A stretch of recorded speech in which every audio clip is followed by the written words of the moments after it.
The car was gone by Tuesday morning.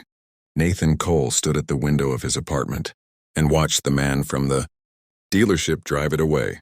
A 2019 Ford Explorer navy blue, the one he had bought 3 years ago when things were different, when there was still a second income in the household, and a future that looked more or less like what he had planned.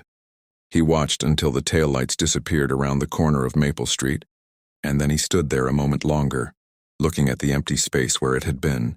The way you look at something after it leaves, even though there is nothing left to see. He had gotten $1,400 for it. The treatment Lily needed cost $11,000. He had $400 left. Lily was 8 years old and she had a tumor, not the word. Nathan never said out loud if he could avoid it. Not because he was in denial, but because the word carried a weight that made every room smaller when you spoke it. And Nathan needed rooms to feel as large as possible right now. The medical term was a pediatric low-grade glioma, which her oncologist, Dr. Farhan, had explained with the careful precision of someone who understood that parents needed facts more than they needed softening, treatable, responding to the protocol. But the next phase of treatment required a drug that Lily's insurance had declined to cover, a decision that had arrived in the form of a single-page letter with a reference number at the top, as if the end of his daughter's treatment options was a matter best communicated like a utility bill. Nathan had appealed twice. Both times the answer was the same reference number and the same single page. So he had sold the car. He was 36 years old. He worked as a high school history teacher at Jefferson High in Columbus, Ohio, which was a job he genuinely loved and which paid him $51,000 a year, which was enough for a life but not enough for a crisis. His wife Claire had left 2 years ago. Not because she did not love Lily, not because she was a bad person, but because she was a person who needed more certainty than Nathan's life had been able to offer. And at some point the gap between what she needed and what was available had grown too wide to cross. She sent money when she could. She called Lily on Sundays. She was not the villain of the story. She was just someone who had reached her limit. And Nathan had learned slowly and painfully that judging people for their limits was a luxury he could not afford. He was doing this alone.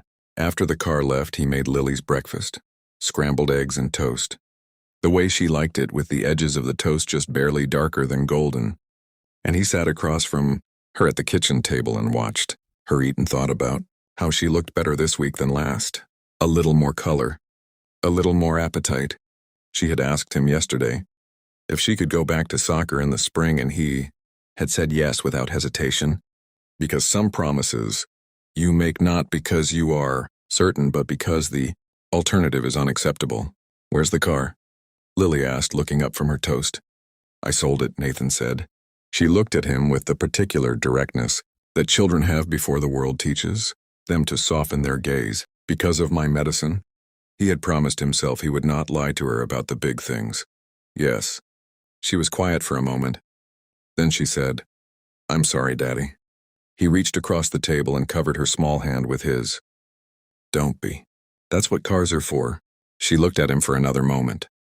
And then she went back to her toast, and Nathan held himself, together with the specific internal architecture that single parents of sick children construct out of necessity, a structure with no visible seams, because the person across the table needs to believe the building is solid. That afternoon, Nathan took the bus to the pharmacy to pick up Lily's regular medications. He was not accustomed to the bus yet.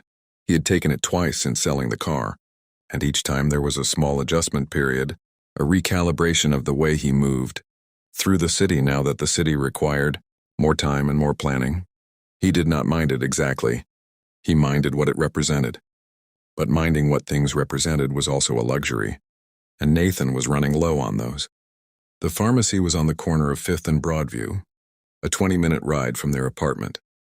Nathan found a seat near the back of the bus, set his bag on his lap, and looked out the window at Columbus going by, the auto shops and the dollar stores and the church with the broken letter on its marquee that had read, God bless you, for the past 3 months, because nobody had replaced the missing letter. He thought about money. He thought about the $400. He thought about the follow-up appointment next week and the copay and the prescription that was not covered in the electric bill that was due on the 15th. He thought about it the way you think about a math problem that has no solution. Not expecting to arrive anywhere new, just running the numbers again because stopping felt worse than running them. The bus stopped at 7th Street and a man got on. He was older, late 60s, Nathan guessed, with white hair and the kind of face that had been weathered by enough years that it had stopped looking old and started looking permanent. He was wearing a plain brown jacket and carrying a paper bag from the grocery store on Henderson Avenue, and he sat down in the seat, directly across the aisle from Nathan with the careful deliberateness of someone whose knees had opinions about sudden movements. Nathan would not have spoken to him. He was not unfriendly, but he was deep inside his own arithmetic, and the outside world had a muffled quality to it this afternoon, the way it does when your mind is somewhere else entirely. The man spoke first. "You got the look," the man said. Nathan turned. "Sorry?" "The look." The man nodded at him, not unkindly. "Like you're carrying something heavy and you've been carrying it long enough that you've forgotten what it felt like before." Nathan looked at him for a moment. He was too tired to be guarded. "My daughter's sick," he said. "I'm figuring out how to pay for her treatment." The man nodded slowly, as if this confirmed something he had already suspected. "How old?" "8. Another nod. "My granddaughter was sick at 8, the man said. "Different thing. But I remember the arithmetic." He paused. "You a praying man?" Nathan considered the question honestly. "I used to be more than I am now." The man smiled at that. Not a smile that judged, just a smile that recognized. "Fair enough." They rode in silence for a few minutes. Nathan's stop was coming up. He reached for the cord to signal. "What's her name?" the man asked. "Lily." The man reached into the pocket of his brown jacket and took out a business card. He held it out to Nathan across the aisle. "My name is George Whitfield. I ran a manufacturing company for 30 years. Sold it 5 years ago." He paused.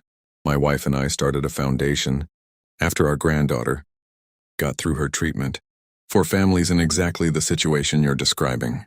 Nathan took the card. He looked at it. "Whitfield Family Medical Foundation, Columbus, Ohio. Call that number tomorrow morning," George said. "Tell them George sent you. Tell them about Lily." Nathan's stop arrived. He stood holding the card and looked at George. Whitfield in his plain brown jacket with his grocery bag on his lap. And he could not find any words that were large enough for what he wanted to say. "Go on," George said. "Don't miss your stop." Nathan got off the bus. He stood on the corner of 5th and Broadview in the October afternoon and looked at the card in his hand and tried to understand what had just happened. A man on a bus. A plain brown jacket. A business card. It was the most ordinary sequence of events imaginable, and it felt like something else entirely. Like the universe had decided to send its message in the humblest packaging. Available.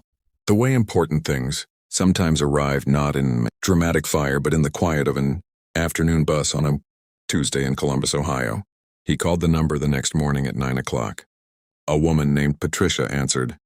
He told her about Lily. He told her about the insurance denial and the $11,000 in the car.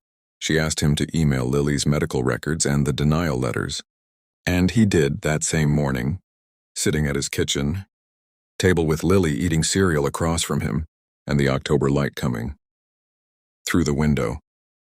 The foundation called back in 4 days. Full coverage. The medication, the remaining treatment phases, the follow-up appointments. Every dollar.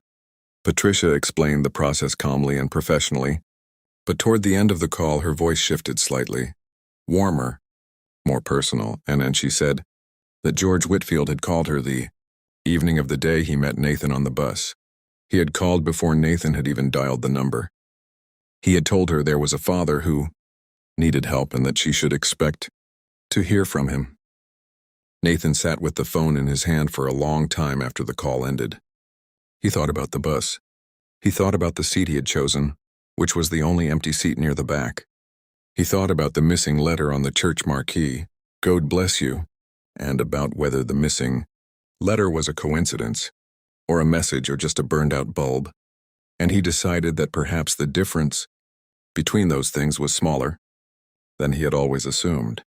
Lily finished her treatment in February. Dr. Farhan delivered the results, with the particular restrained joy of a doctor who has learned not to perform emotion, but who cannot entirely suppress it. Scans clear. Response excellent, monitoring protocol only. Lily sat on the examination table in her paper gown and said, "Does this mean I can play soccer?" And Dr. Farhan said yes. "Lily, this means you can play soccer." And Lily made a sound that was somewhere between a cheer and a laugh, and Nathan looked at the ceiling for a moment because he needed somewhere to put what he was feeling, and the ceiling was the safest direction. Number 14 bus. He never saw George Whitfield again. He looked in the way you look for people who have changed your life when you want to tell them what they did. He called the foundation once and asked Patricia if she could pass along a message. And she said she would, and Nathan said simply, "Tell him Lily's playing soccer." Patricia was quiet for a moment. Then she said, "He'll like that very much." Nathan drove home through Columbus in the silver Civic with Lily in the passenger seat, grass-stained and happy and already talking about next week's practice. And he thought about what it means when something breaks in your favor after breaking against you for so long. He did not have a theology for it, not a clean one. Not the kind you can write down in organized sentences. He just had Lily's voice beside him and the road ahead and the particular quality of an April afternoon that wants you to notice it. He noticed.